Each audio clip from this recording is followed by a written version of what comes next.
Pennybrook Memorial Hospital was a quiet place, tucked away on the edge of a dense forest in Oregon. The winding roads leading to it were barely visible on most maps, and the hospital itself seemed to blend in with the tall, snow-covered trees that surrounded it.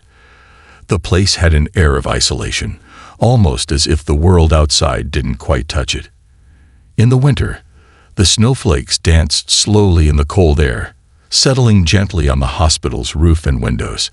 Inside, however, the warmth of the building never seemed to reach certain places.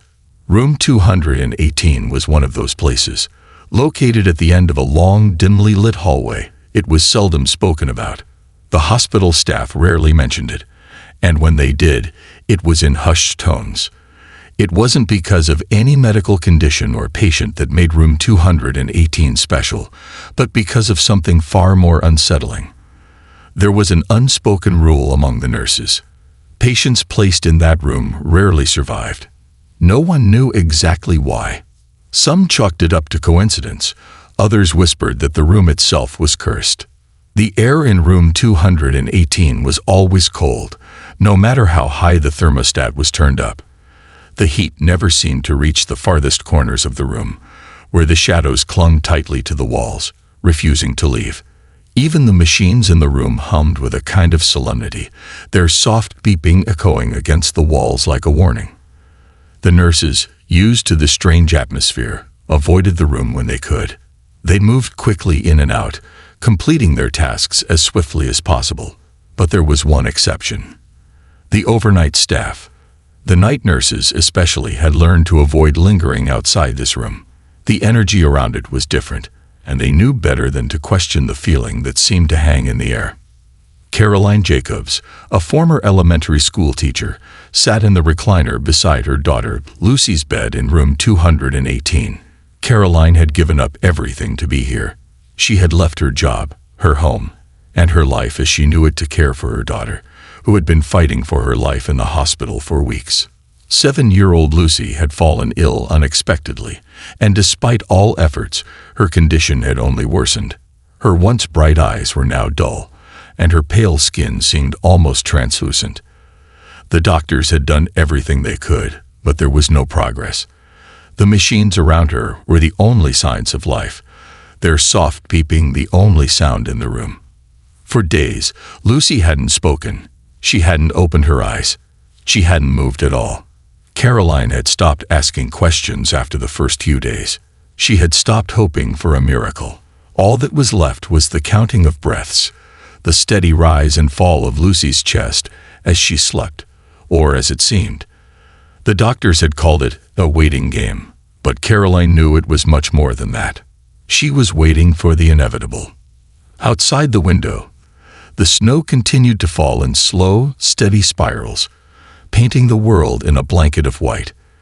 The silence of the hospital matched the quiet of the outside world, but inside room 218, there was no peace, only the cold and the waiting. That night, as the clock ticked on, the familiar routine of the hospital night shift continued. The nurses made their rounds, checking on patients and making notes. The hallways were empty, save for the occasional passing figure. But then, something unusual happened. At the far end of the hallway, a shape appeared, moving silently through the dim light.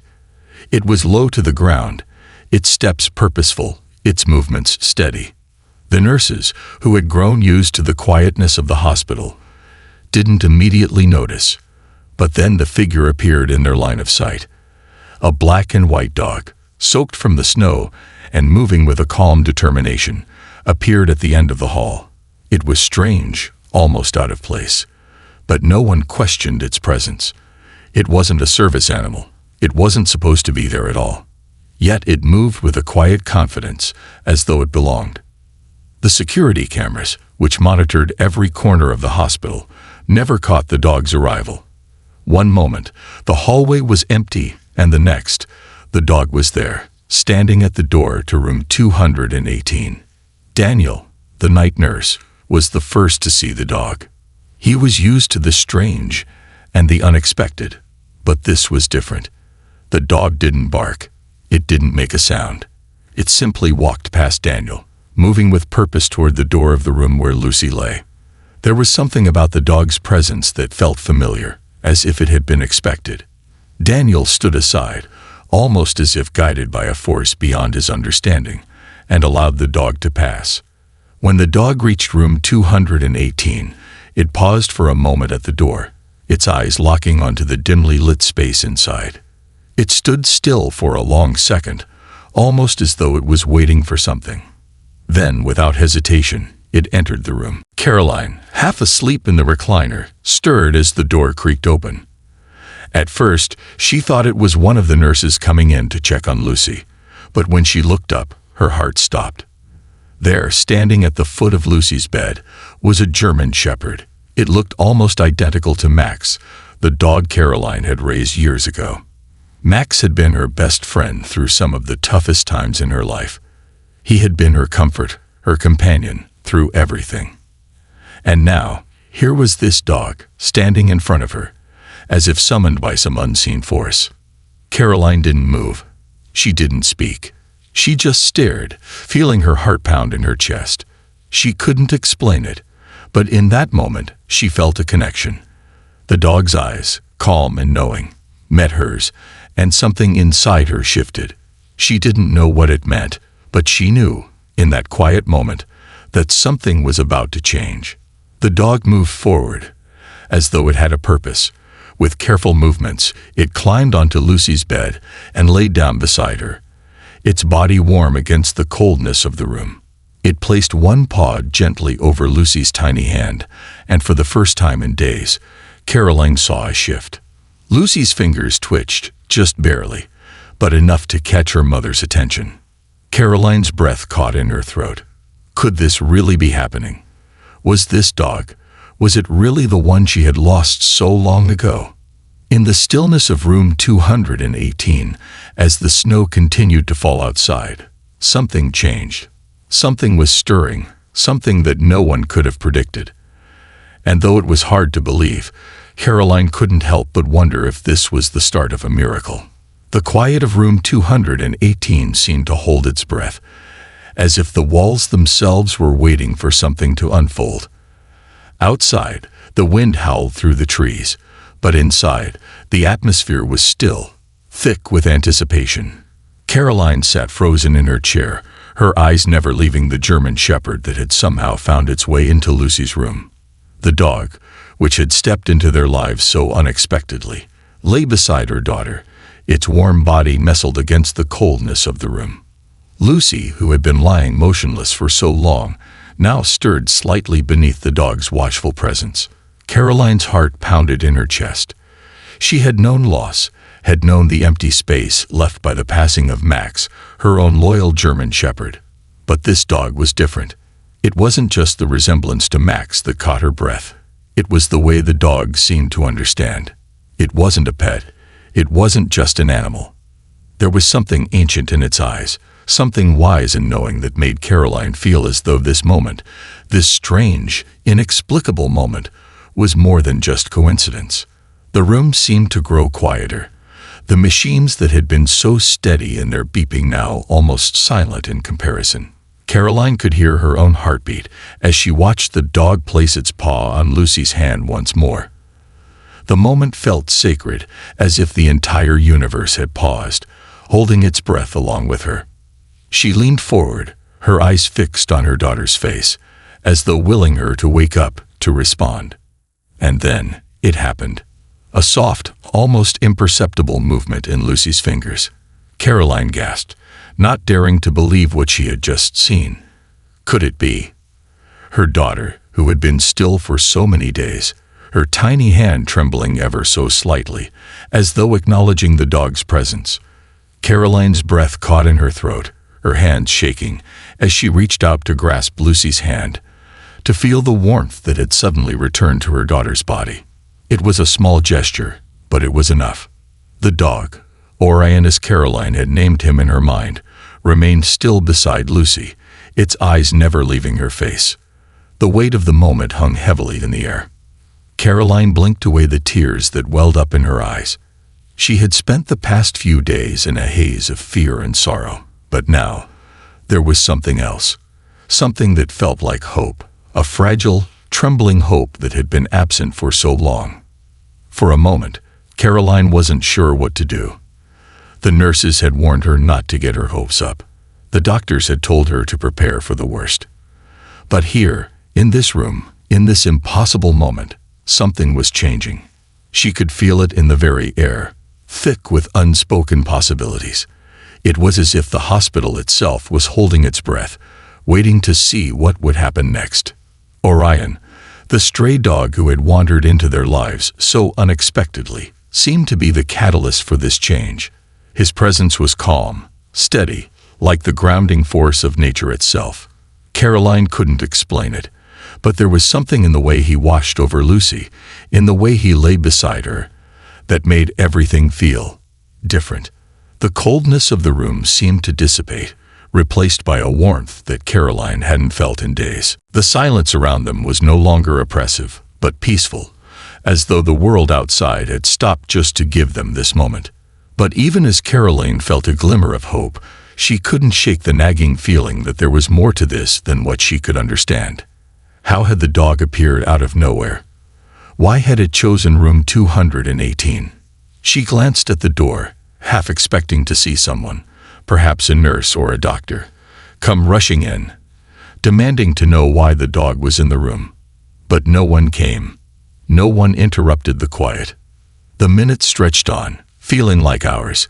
Caroline remained seated, her hand gently cradling Lucy's. The dog stayed beside them, calm and steady, his fur warm against the chill of the room. Caroline's eyes flickered between the dog and her daughter, unable to believe what was unfolding before her. It was as if the dog had some sort of power, some quiet, unspoken strength that was bringing her daughter back from the edge. Then, to Caroline's astonishment, Lucy's voice cracked the silence. It was soft, weak, barely audible, but it was there. "Mom, are you there?" Caroline's heart leaped in her chest, and for a moment, she could hardly breathe. She leaned closer to Lucy, her voice trembling as she whispered, "I'm here, sweetheart. I'm right here." Lucy's eyes fluttered open, and for the first time in days, she looked around the room. Her gaze shifted slowly to the dog beside her, and a faint smile crossed her lips. The dog, is he real? Caroline's voice was thick with emotion as she nodded. "Yes, darling. He's real." Lucy's fingers twitched once more, and Caroline's hand tightened around hers. The warmth of Lucy's touch, so faint at first, was now more solid, more real. Caroline couldn't explain it, but in that moment, she felt as if the dog had somehow bridged the gap between life and death, bringing her daughter back from the brink. The unspoken bond between them, the dog, the girl, and the mother, was palpable in the stillness of the room. The moment seemed to stretch, time slowing down, as Caroline and Lucy shared this fragile moment of connection. And as the hours passed, Lucy's breathing grew steadier, her pulse stronger. Caroline couldn't explain what was happening, but she knew this was no ordinary night. There was something profound about this moment. A turning point, a spark of hope in a place that had once been filled with despair. Orion, the dog who had appeared so suddenly, remained by their side, his quiet presence a source of calm. As the night wore on, Caroline found herself whispering silent prayers of gratitude. She didn't know how or why this had happened, but she was grateful for the miracle unfolding before her. The coldness of room 218 seemed to have melted away, replaced by a warmth that Caroline knew, deep down, was more than just the heater. It was the warmth of something impossible, something beautiful, and something that she could never quite explain. The following days seemed like a blur for Caroline. Room 218, once a place of sorrow and stillness, had transformed into something else entirely. The air, once cold and oppressive, now carried a different weight, one of quiet anticipation. Lucy's progress, though slow, was undeniable. She had started to speak again, her voice still weak, but clear enough to be understood. She asked for food, for juice, for small things that had once seemed trivial, but now felt like monumental victories. She smiled more, her face losing some of its paleness and regaining a healthy glow. But what remained the most profound part of this miracle was the presence of the dog, Orion. Caroline had initially thought that perhaps the dog's arrival had been a coincidence, that maybe it was just a stray looking for shelter. But as the days passed, it became clearer that Orion's role in Lucy's recovery was not a random act. There was something almost supernatural about the way the dog seemed to understand Lucy's condition. It never left her side, sitting quietly at the foot of her bed or curling up next to her as she slept. Nurses and doctors came and went, checking on Lucy's vital signs, watching with cautious optimism as her condition slowly improved. But it was the presence of Orion that seemed to bring an unexplainable calm to the room. When he was there, Lucy's heart rate was steadier, her breathing easier, and her response to the doctors more alert. Some of the nurses, who had initially been skeptical of the dog's presence, had started to notice the same thing. Lucy's recovery was no longer just a matter of medical treatment. It was something else, something intangible. One night, when the hospital was quiet and the halls were empty, Caroline sat beside Lucy's bed, her fingers gently brushing through her daughter's hair. She looked over at Orion, who was lying by the window, his eyes fixed on the world outside. It was almost as though he was waiting for something, as though he was keeping watch. "Orion," Caroline whispered, her voice barely audible. "What are you waiting for?" The dog didn't move, but Caroline could swear that in the stillness of the room, there was a moment when his eyes locked onto hers, as though acknowledging her question. It was then that Caroline realized that this wasn't just about Lucy. This wasn't just about her daughter recovering from a life-threatening illness. There was something more, something beyond the physical. The temperature in the room seemed to shift again, just like it had when the dog had first entered. Caroline looked around, half expecting the same chill to settle into the corners of the room. But this time, there was no coldness, no lingering unease. Instead, the room felt warm, almost as though it was filled with a sense of peace. Over the next few days, Lucy continued to improve at an astonishing rate. She no longer needed the machines to help her breathe, and her heart rate remained steady, even when the doctors reduced the amount of medication she was receiving. Her skin, once almost translucent, regained its color, and her energy slowly returned. The doctors were baffled. No one could explain it, but they no longer seemed surprised. There was an unspoken understanding among the medical staff that something extraordinary was happening. They continued with their checks and tests, but the atmosphere in the room had changed.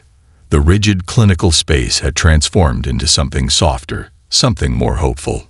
Orion, however, remained the same. He never asked for attention, never sought praise or acknowledgement. He simply stayed beside Lucy, his presence a quiet reminder of the miracle that was unfolding. Caroline found herself growing more and more attached to the dog, though she couldn't explain why. It was as though he had been sent for a reason, and that reason was now clear. Orion wasn't just a dog. He was something else entirely, something ancient, something wise. And somehow, he knew exactly what Lucy needed. But with each passing day, the sense of calm in the room began to shift again. Caroline noticed that Lucy, though recovering physically, had started to act a little differently. It was subtle at first, a slight change in her behavior. She seemed to be more aware of the world around her. Yes, but there was something else, something that made Caroline pause. Lucy started looking towards the far corner of the room, her gaze fixated on the shadows that lingered there. At first, Caroline thought nothing of it. Children often looked at things that weren't there. But as the days passed, Lucy's gaze became more intense, more focused. She would sit up in bed, staring at the corner as if she were waiting for something or someone. And then, one evening, as the shadows lengthened in the corner, Lucy spoke again, her voice soft but firm. "Mom, the shadow is back." Caroline froze. The room was still, but it felt different. The air seemed thick, as though something was pressing down on it. She looked over at Orion, who had lifted his head from where he lay, His ears perked, his gaze fixed on the same dark corner where Lucy was staring. Caroline's heart raced. She had felt it too. The change in the room. The slight shift in the atmosphere that made the hairs on the back of her neck stand up. She turned to Lucy, her voice trembling. "What do you mean, sweetheart? What shadow?" Lucy didn't answer at first. She just continued to stare at the corner, her eyes wide, almost as though she could see something that Caroline couldn't. Finally, Lucy spoke again, her voice steady. "It's waiting for me." Caroline's breath caught in her throat. The room had grown colder, despite the heater working overtime.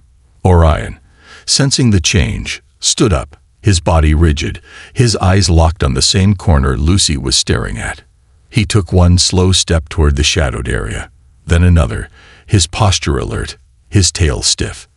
Caroline's mind raced. What was happening? Was this just a child's imagination, or was there something else at play? She didn't know, but she couldn't ignore the feeling that the room, the dog, and even Lucy were all somehow connected in ways that went beyond her understanding. And as the night wore on, Caroline sat by Lucy's side, her hand holding her daughter's tightly, knowing that whatever was waiting in the shadows would soon reveal itself. The next few days seemed to stretch out endlessly, with an almost eerie sense of calm hanging over room 218. Lucy's recovery continued, her strength returning in gradual bursts. She was sitting up more frequently, smiling at Caroline when she brought in fresh juice or her favorite teddy bear, and speaking in complete sentences again. Her voice was still faint, but the spark of life that had once flickered so weakly was now brighter. Caroline found herself slowly regaining hope, though the strange atmosphere in the room still made her uneasy. Orion remained a steady, silent presence at Lucy's side. He was always there, calm, unwavering. Caroline had almost grown used to his company, though she couldn't help but feel that he was more than just a pet. He was a protector, a guardian of sorts. There was a deep, knowing look in his eyes, as if he understood far more than any dog should. He was always still, always watchful, and Caroline began to wonder if he had been sent for more than just Lucy's healing. But then, the unsettling feeling in the room began to grow again. It started subtly, with small changes. Whispers in the silence, a sudden coldness that would wash over them, even when the heater was running at full blast. Caroline noticed that Orion's behavior had changed too. He no longer slept peacefully through the night. Instead, he would rise, his muscles taut, his eyes fixed on the corner of the room where the shadows lingered. He would sit there, unmoving, ears forward, watching. Lucy, too, had become more aware of the corner. Her gaze would often shift there, as if waiting for something. Her small fingers would twitch in Orion's fur, and then she would whisper, barely audible, "It's coming." The words sent a shiver down Caroline's spine. She didn't know what Lucy meant, but there was something undeniably unsettling about the way the child spoke. It was as though she had seen something no one else could. That night, as the snow continued to fall outside, Caroline sat in the chair by Lucy's bed, reading a book to pass the time. The room was dimly lit, the only sounds the hum of the machines and the soft whisper of the wind against the windows. Orion lay at the foot of Lucy's bed, his eyes flicking back and forth between the shadows and the child. Caroline glanced up, feeling a sudden chill in the air. She looked around, but there was no draft, no sign of the temperature dropping. But still, the coldness remained, like a weight pressing down on her chest. She felt her heart quicken, a strange unease settling over her. She turned to look at Lucy, whose eyes were fixed on the dark corner once again. "Mom," Lucy said, her voice small but clear, "It's back. It's waiting for me." Caroline's heart stopped. She set the book aside and moved closer to Lucy, her hand resting gently on her daughter's shoulder. "Sweetheart, what are you talking about?" she whispered, trying to keep the fear out of her voice. "What do you mean, it's waiting for you?" Lucy didn't answer right away. She just stared at the corner, her expression focused and calm, as if she were waiting for something, or someone, to appear. Finally, she spoke again, her voice low but steady. "I don't want it to take me. I'm not ready." Caroline's mind raced. What could her daughter be talking about? Was it just a child's imagination, a dream that had somehow found its way into reality? Or was there something else? She glanced at Orion, whose body had stiffened in the same direction Lucy was staring.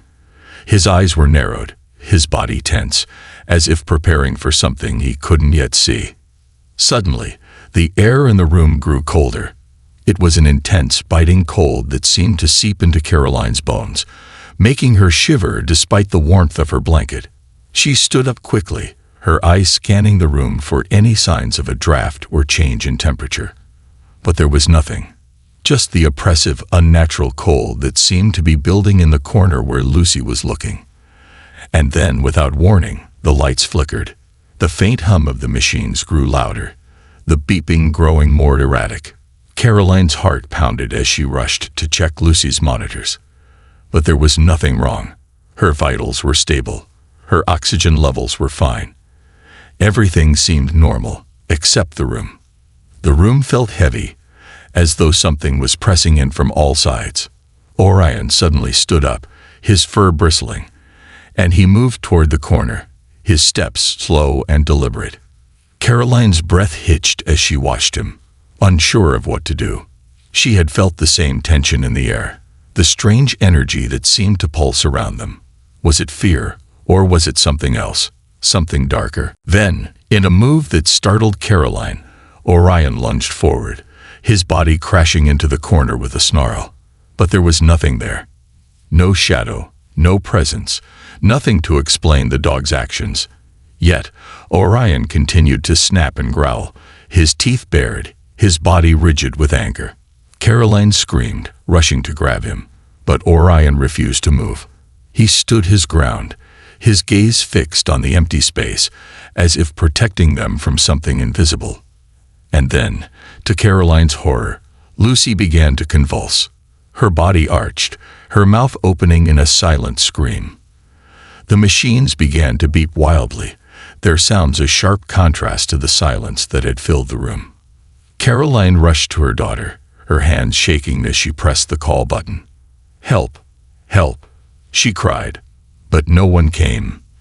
The hallway was still, the silence outside the room almost suffocating. Orion, still growling at the empty space, suddenly lunged forward again, his body slamming into the corner with force. The lights flickered one last time, then went out completely. The room plunged into darkness, and Caroline's heart skipped a beat. She felt helpless, unable to reach her daughter or stop the chaos unfolding around her. Then, just as suddenly as it had started, the lights returned, flickering weakly before stabilizing. The room was warm again, the tension that had gripped it finally lifting. Caroline collapsed beside Lucy, her hands frantically checking for signs of life. To her shock, Lucy was breathing steadily. Her body had stopped convulsing. Orion, still standing between them and the corner, looked back at Caroline, his eyes calm once more. He had done it. He had driven whatever force had been lurking in the shadows away. Lucy stirred, her fingers curling around Orion's fur. "I didn't let it take me," she whispered, her voice faint but strong. Caroline held her daughter close, her heart racing but full of gratitude. She didn't know what had just happened, but somehow she knew they had survived something together, something no one would ever be able to explain.